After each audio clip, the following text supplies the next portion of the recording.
The children today, I have never experienced, and I'm 20.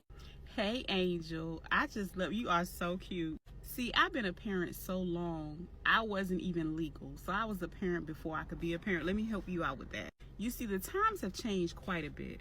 It's been like this a long time. I stopped dealing with people's children maybe like 7 or 8 years ago, and I refuse to ever do it again. With all the degrees in the world, you could never pay me enough to work in anybody's education system.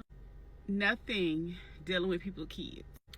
You have to understand first, systematic issues.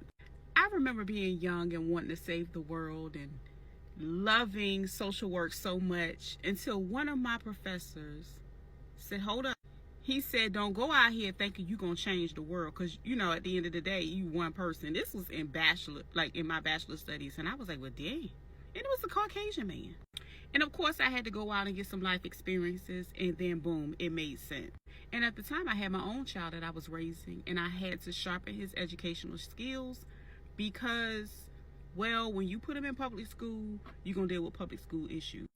Fast forward, we're in a whole pipeline of prison society. Pay attention, baby. Now, I can tell you came from a very good family, a great upbringing, but you have to understand, everybody did not. A lot of kids are raising kids. A lot of parents are not really raising their children. They're letting social media raise them. They're letting the tablets raise them. And they're letting them fend for themselves. Let's gather and go back into all these different generations where you talk about the baby boomers, the ones that came after that. I can't even keep up with all the goddamn names. Oh, and in between that, a lot of the millennials and whoever came before the millennials, their parents, between that, they were latchkey kids. They had kids early. They had their problems because they was left out here to figure it out. So guess what happened? They had grandbabies, and all these grandbabies and these girls are out here doing it on their own. There is fairly not that many families that have a strong connection community-wise when it comes to these kids, because they bad as F. A lot of people are busy working well late in their years to hell survive. And let's get back to systematic. The more kids that they can screw up through the school system or different other systems, the more money they will make in the prison systems. So when I decided that I did not want to work with anybody else's kids, I went and got my daughter out of school. I brought her home, homeschooled her, and took full responsibility. You see, you have to make sacrifices to be able to do that. Like, so it's a lot of things you're not going to be able to have and do.